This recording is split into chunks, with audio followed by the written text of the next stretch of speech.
Welcome back, folks. Another great episode with another great guest, Samuel Lee, zooming in all the way from beautiful Edmonton, Alberta. And Samuel and his lovely wife, Rachel, have been real estate investors since 2013, starting off with single family homes and basement suites, moving up into multifamily properties, getting into property management, starting their own fund for investors and mutual funds, all sorts of stuff. So, Samuel, I'm sorry. Do you prefer Samuel or Sam? What do you like better? Same. I'm I quite I known might as mix. Sam. I Yeah. might get mixed up and call you Sam from time to time. Welcome to the show. Great to have you. Thank you to have me. I'm so happy to be here and share our experience. Awesome. All right. So, Samuel, what got you guys into real estate investing in the first place? Tell us a little bit about the backstory and the spark that got things going. I'm a little bit lucky. I have a very nice cousin introduced me into Rich Dad Poor Dad when Uh-huh. I'm in university. At the time, I was year one, and I want to go to those expensive courses, and my dad said no. So I do free part-time job, make my own way in after my graduation. That's how I go into real estate, or from education myself to the industry. So you started investing in real estate right out of university or while you were going to university? No, I have the educations in I think in 2009-ish, and then we did not pull our trigger until 2013. Ah, okay. And what did you take at university, Samuel? I graduated from a marketing business background, Uh-huh. so I was a purchaser for a HVAC company. So Uh-huh. I'm not too far away from the real estate industry, and that's kind of like roll me into why we do legal basement suite down the road as well. Very good. All right. So you started learning about real estate 2009. You didn't get started till 2013. What, looking back at it now, what was it that was holding you back? Money. We take quite a bit of time to save up money Uh, for our first purchase. okay. Um, we spent quite a bit of money in education through the years. We were one of those that, hey, I need to learn everything before I put the trigger. Yeah. And so we spent 2, 3 years with the Rich Dad program, Uh-huh. trying to take a lot of courses. We're still doing a lot of self-education nowadays. I think that's the biggest gift I give to myself every Mhm. year. And but that's why we did not pull the trigger right away. Makes sense. So was your wife Rachel on board right from the very beginning, or did you kind of have to bring her on board as well? She is quite involved in the back end stuff, taking care of the tenant and bookkeeping until we have three beautiful kids now. So and we scale up to enough that we are able to have her step down and hire the right people to uh, step into her role. Oh, very nice. All right. So walk us through your real estate investing journey from 2013 till now. What did you start with and what have you worked into? We start with Sweeter House in Edmonton. At that time, Alberta market is not as fun as most of the other province. So the only make sense product will be a Sweeter House. We will cash flow in Edmonton. And I'm the guy that like to touch and feel it, not Yeah. really a big fans of investing far away. So that's how we start. And I learned very fast I'm a very geographic specialist. I have a very good education background from Rain, used to be Don Campbell, Yeah. and I want to be the specialist. So we do 1, 2, 3, 4, and then up until now we have 14 suite houses. Wow. 14 suited houses all in a couple of different neighborhoods in Edmonton. It's not true too. Like, we buy our first two in the north side of Edmonton, and then we learn, okay, there's a lot of player, there's a lot of competition. And there's 10 years ago, there's a little pocket called Millwoods in Edmonton that no one doing suite house. I say, why don't I just copy the same model and go to be the first one in Millwood? And then we develop our own specialty area, and that's our niche in the area now. Oh, very nice. Yeah. Okay. Well, that was smart. So you built up a portfolio of 14 suited houses, so 28 rental units altogether. What about the property management side of things? How did that develop for you? Yeah, we are like when we were the newbie, we hire a property manager, and obviously the first year the experience is not so good. So I Mhm. say, you know what? If I want to last on this industry, might as well learn the business. So we learn how to do the right thing on the property management. And then through the years, we just self-manage with our own portfolio and our JV portfolio. As it developed, a lot of friends come to say, hey, Sam, you're doing quite well. Can you help me find a tenant? Now become an actual legit business. Now we get our license. So we have our different way to do property management. So I think that's one of the secret why we are able to survive through the downturn and up and down cycle in the Alberta crazy time. Yeah. So how many properties do you have under management now? So this is where we are special. We don't manage any property. We are specialized on tenant placement. For me, in our property management, the biggest secret I can share with everyone today is that if you can keep a good relationship with your tenant, then a lot of things can be very easy and smooth for you. And what in our model, we find like every time when people hire a property manager, there's a separate layer. Now you don't have that relationship with the tenant. For us, we just provide tenant placement service. Ongoing forward, we take out the hardest part for the landlord, but the landlord just have to keep in touch with their tenant. We still provide a la carte support through the years for the tenancy.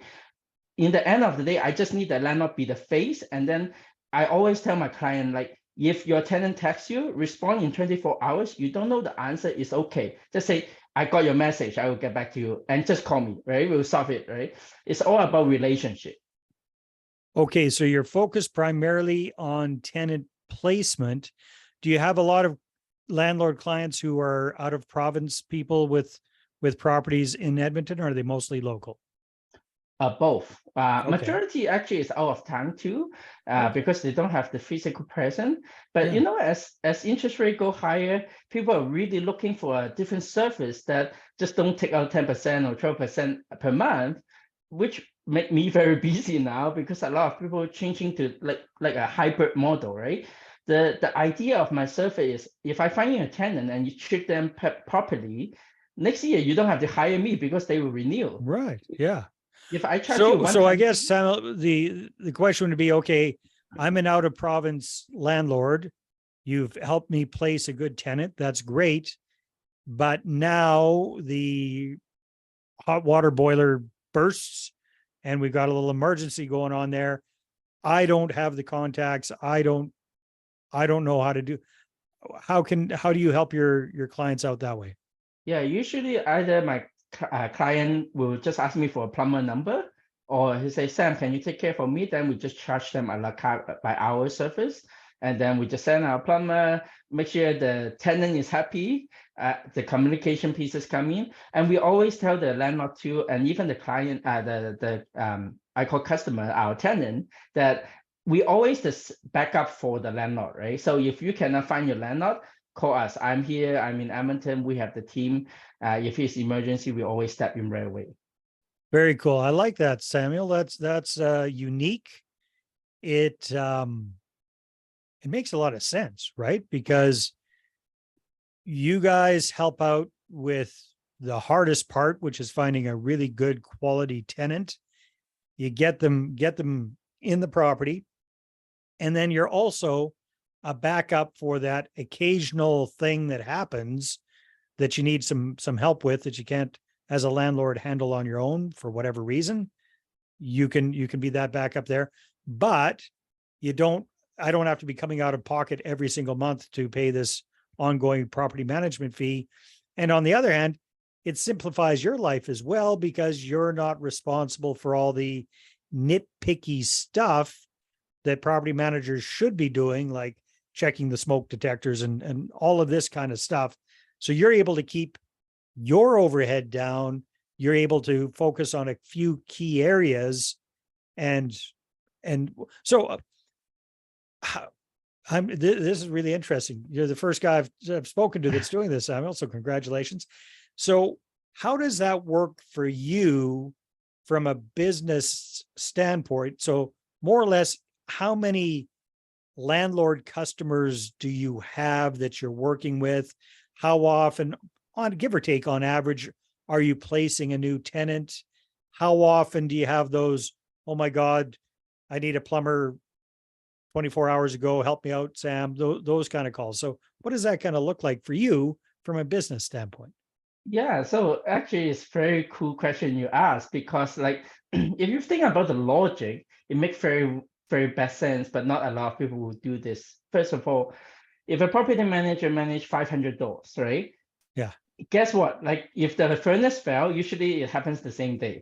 How many calls he can take, right? Right. If the landlord is only managing their own doors, their response time is way faster than a regular property manager. That is number Right. one. Number two is like if I need to manage 500 doors, mostly that's my max already. But Yeah. without that, I only do tenant placement. I move on. I only provide support as need. Then Yeah. I can serve more client in that Yeah. way, Plus you right? don't So need it just makes staff. sense. Plus you don't need offices. You don't need all that overhead.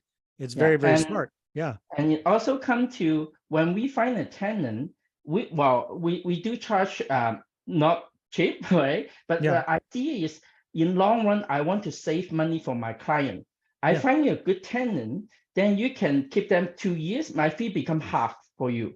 If they keep for 5 years, 1/5 for your fee, right? The idea of charging 10% waiting for phone call don't ever align with me. That's why I never hire a PM for myself Yeah. on my portfolio. That's why I jump into self-management. But the idea is like, especially as I mentioned to you, we get very busy now because people are looking way to cut costs to survive, to be honest, right? Yeah. And this is really in line with them rather than just 10% go out every month for waiting for phone call, right? So what does your client roster look like? Like how many people are calling you? How many give or take on a monthly basis? How many tenant placements do you do? We do well. So we've done this around the last 2 3 years. We've done around 300 plus. We Wow. do depends on the month. Usually, summer month is more Yeah. crazy. Sometimes it's around average. I would say 25 a month here and there, plus my own portfolio. So we are doing quite okay. Yeah, most definitely. So you're placing about 25 tenants per month, you say? Yeah, give and Yeah, take that's a average lot, out. man. That's a lot. That's a lot of placing. Very, very cool. And how many on a monthly basis, what's your best guess on how many calls you might get for plugged toilets and those kind of emergency one-off type calls? So this another thing we very specialize on is our main goal is to matching the right tenant to the right good landlord.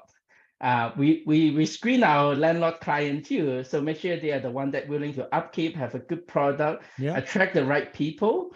And if you have a great product matching with a great tenant, the call is actually quite minimal.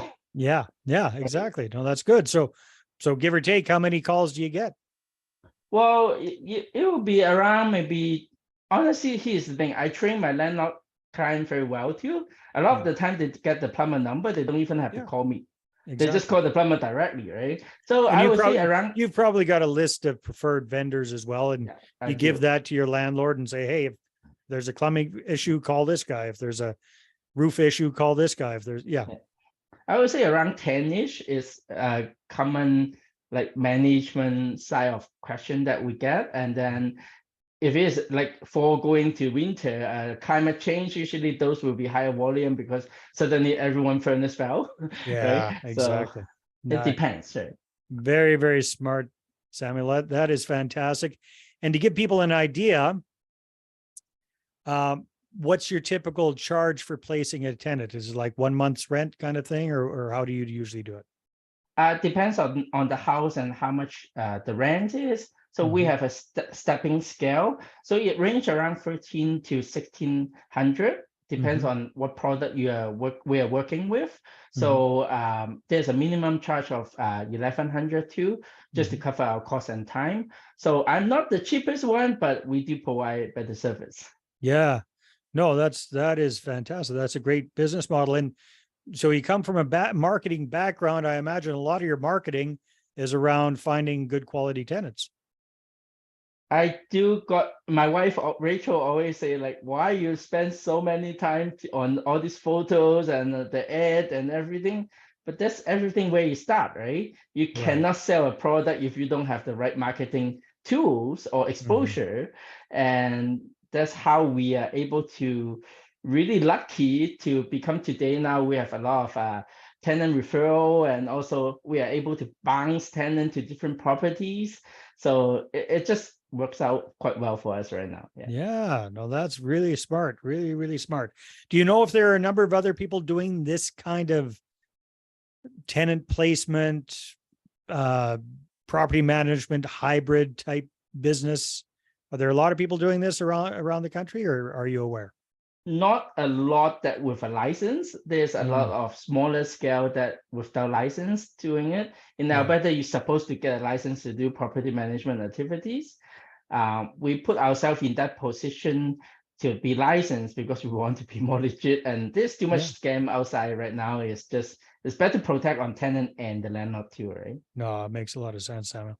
Well, that is great. So tell me a little bit about your personal real estate investing portfolio. It sounds like you guys are starting to go from suited single family homes into multifamily properties. Tell me a little bit about that.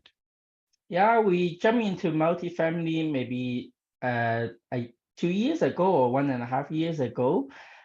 It's mainly is because the opportunities starting to show up themselves in Alberta. Mhm. We did not go into multi in 2013, luckily, because from the 10 years to today's, most of the price is even lower than 10 years Wow. ago. Yeah. But the key on multifamily is they based on income. And we see it because I'm in the property management business. So I see the day-to-day trend on the income is going crazy. Sorry, on the income on the rent is going up so much now in Alberta. So we know the opportunity is coming for multifamily. That's why we decide to do our jump. Very good. And have you got some multifamily properties on the go now? Yeah, we have a 12-plex last year, and then we are closing a 36 unit next month.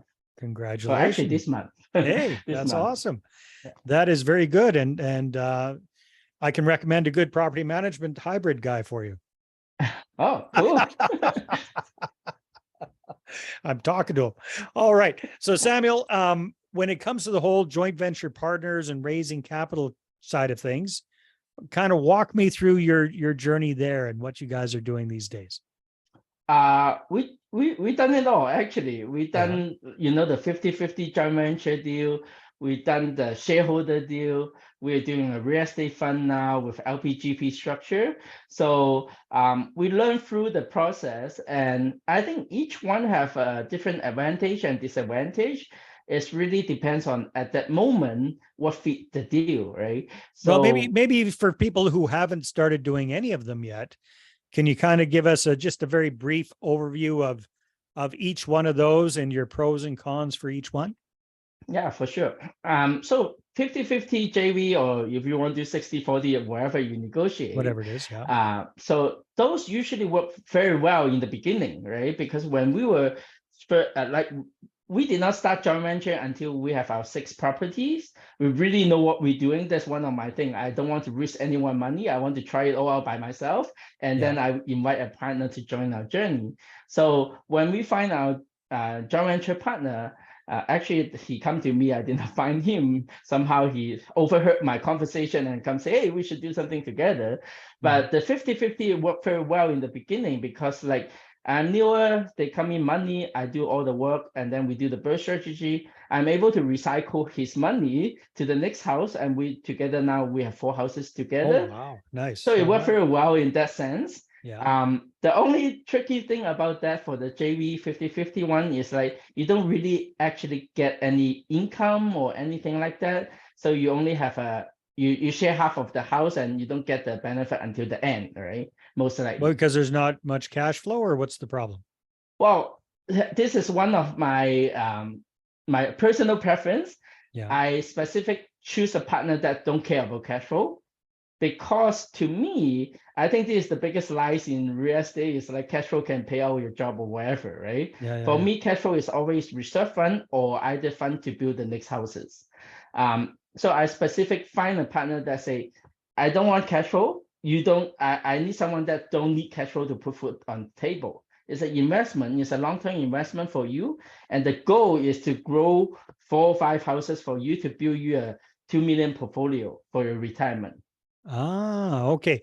So let me see if I understand that correctly. So your philosophy is buy the house with the joint venture partner, ideally do a BRRRR, pull out the equity, go do another one, and whatever the cash flow is from each property, use that to pay off the mortgage faster, plus have a contingency fund, or what are you doing there? We don't pay off, so we just build into the fund and then put it to the next houses, right? So we try to, so when we BRRRR, so here's the thing about the BRRRR. It's not always a perfect BRRRR. You always Right. start maybe 10%. So Yeah. your pool gets smaller and smaller. So that's what the cash flow do. It build back up, right? And Got then it. we're able to buy the next one. With that, okay, so none of your own money into it, all the joint venture partners' money in, plus the cash flow coming from the 2 or 3 properties that you've got together with that joint venture partner. Is that right? And then the goal is to get up to 4 or 5 houses with that one joint venture partner. And then what, Samuel? Then what do you do? Then we just keep it as a long-term portfolio. For What do you do with the cash flow at that point? Then we will split it at that point. Yeah. Then you'll spend it. You're not focused on paying down mortgages or ending up with free and clear houses at that point, or So for in our joint venture agreement, we actually specific say each house have to have $10,000 reserve fund per house. okay. If we don't have that, don't talk about cash flow. The commitment when I tell my joint venture partner from day one, I say is whatever money I took from you today is the money I'm going to take from you. I'm not going to ask you for another dime. Right. But let me play with my magic. I want to build you a portfolio with certain sizes. Yeah. And then don't talk to me in 5 years. Say if you're not commit to 5 years, don't talk to me. But if you commit to at least 5 years, let's see where we go. Yeah. And then you're recycling that capital plus maybe their credit to help purchase the next properties. Is that what I'm understanding? Yeah. So basically, Okay. I'm using the mortgage ability to get up. That's why it's 5. Usually you cap out at 5. Yeah. Luckily, we have 2 houses during COVID time, so we are able to do a perfect BRRRR for 2 of those. Yeah. So we're able to actually quite speed up a little bit to the 4th houses. We are standing still a little bit now on the 5th houses because of the changes of everything. Yeah. But we'll see where we land. So you got the one joint venture partner that you've kind of done that with, or have you done that with more joint venture partners, or just the one guy? We're done with one guy. There's another one. We do 2 houses so far. But now we jump to more multifamily and the real estate fund side. So it make more sense to not continue this JV model for now. Yeah, if you're getting into bigger deals. All right, good. Thank you very much for explaining your JV model. That's very unique. I like it. The whole delayed gratification thing and helping your joint venture partner build up a significant portfolio over a number of years and no cash calls because you got the 10 grand contingency fund with each property. And, then once you get everything stabilized, then you guys figure out what you're going to do, but very, very smart there. What was the second way of raising capital that you've explored prior to getting into the fund? So we done the last year, the 12 packs, actually 1.5 years ago, the 12 packs we purchased is a 12 packs. It's not big enough for the deal. So we do a shareholder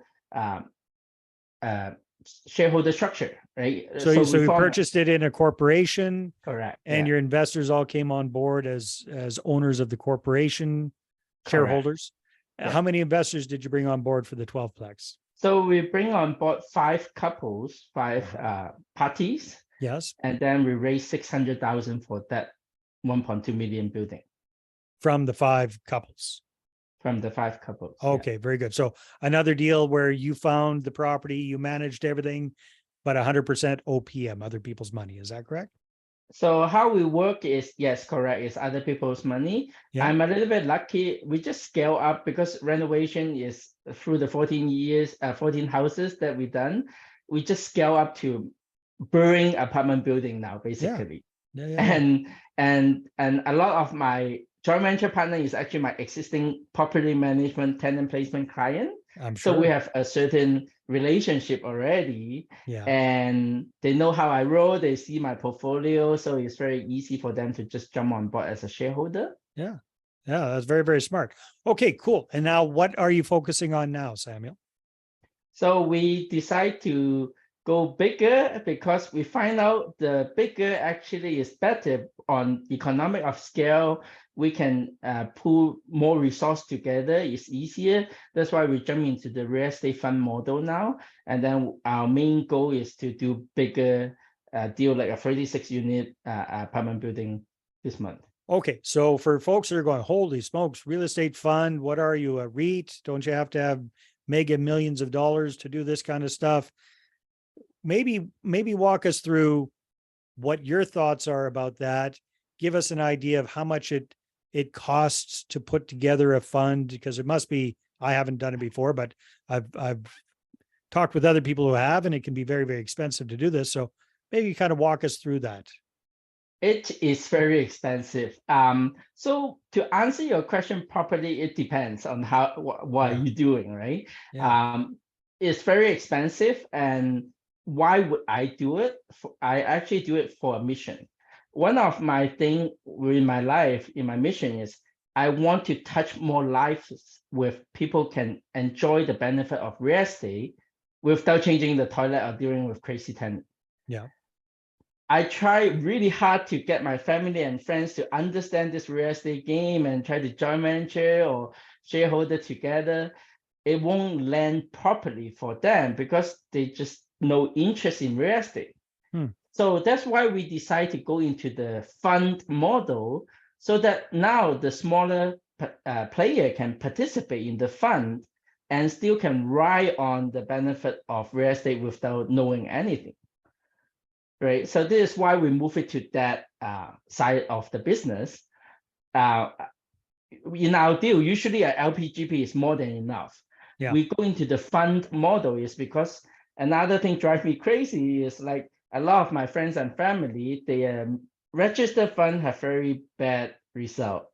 And Yeah. a mutual fund trust, that's our trust fund, able to provide the opportunity for them to deploy the registered fund into in use for better return. Wow. Yeah, That's that the is idea. fantastic. So Samuel, maybe it sounds like it's probably a fairly complex and expensive thing to set up. Can you give us an idea of ballpark figures, how much this cost to set up, how long it took to set up? Did you have to get anything like an exempt market dealer thing going? Did you have to become a financial planner to be able to sell people into these funds? How does that all work? Yeah, so I will be completely honest. This is a new adventure for us. We just set it up like maybe Yeah. 2 months ago But it for this sounds like you're a specific guy that deal. does a lot of research. So I think you probably got a pretty good idea of Yeah. how. So to answer your question, yes, you do need to have a EMD involved. And then our fund, mutual fund trust, is a solo fund for solo project. So it's not like when you go to Boardwalk, you put into a fund, they have like 10 buildings, right? So it's a solo fund for specific project use. And then our mutual fund trust mainly, you can do the whole deal with just LPGP. But Yeah. if you want to leverage the registered fund, this is where the mutual fund trust play in. Got And it. Yeah, yeah, because with the LPGP, you can't really use registered funds that way, correct? correct. That's the big challenge, right? They have to come in with liquid cash, not their Yeah, retirement funds. yeah. Okay. So if I'm understanding you correctly, with this particular one that you've got on the go now, it's for one deal. It's for this 36 unit building that you're doing. Is that correct? So each offer is a solo unique class that only for one purpose. It can be a real estate, it can be an app or whatever business. For us, obviously, it's real estate because that's my that's my thing, right? Right. So let's say when I buy another building, we'll issue a separate unit in the trust fund Oh, I see. for But you another don't have project. to do a whole new fund and a whole new No, trust fund. It's just a separate, each thing has its own, correct. each property has its Yeah, own whatever. yeah.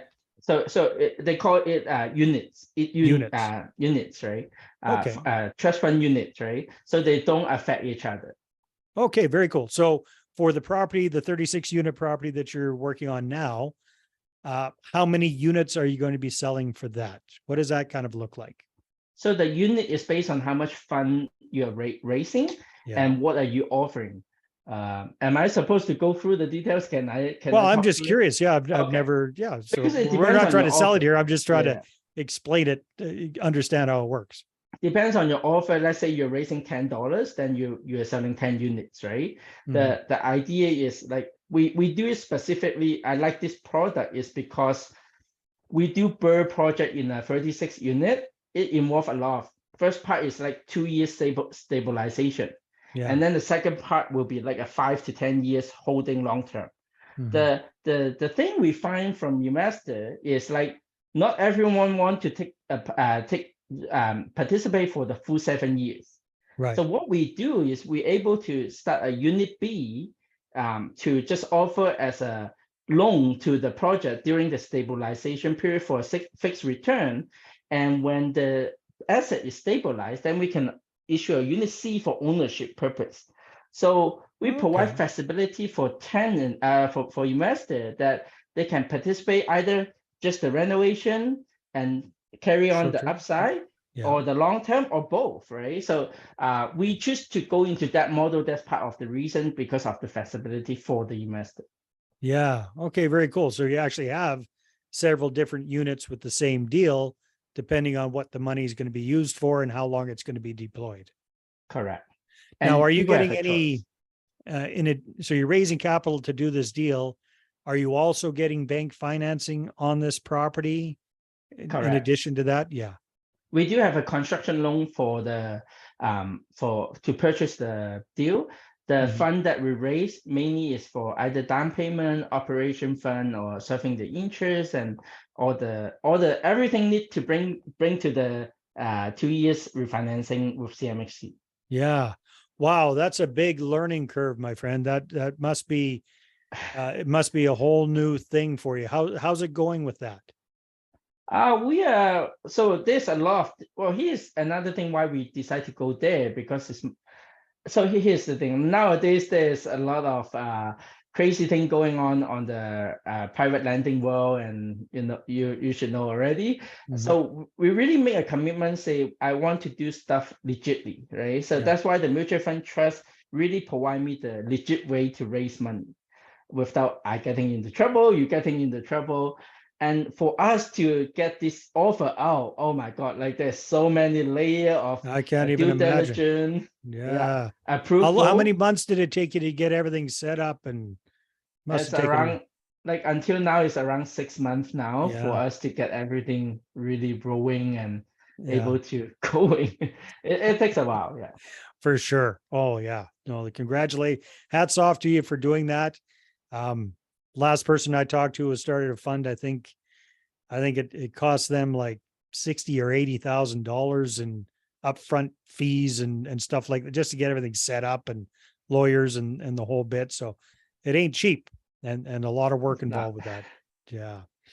Excellent. Well, congratulations for that, Samuel. And as far as raising capital within the fund, has that been fairly straightforward, or do you now have to kind of show financial planners and asset managers?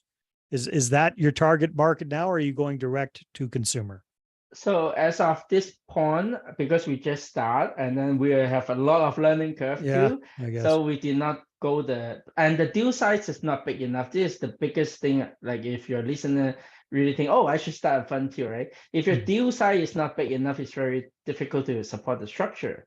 For our deal size for the first one, I have intent to do more. That's why I don't mind Yeah. to pay out pocket for the fund to create it.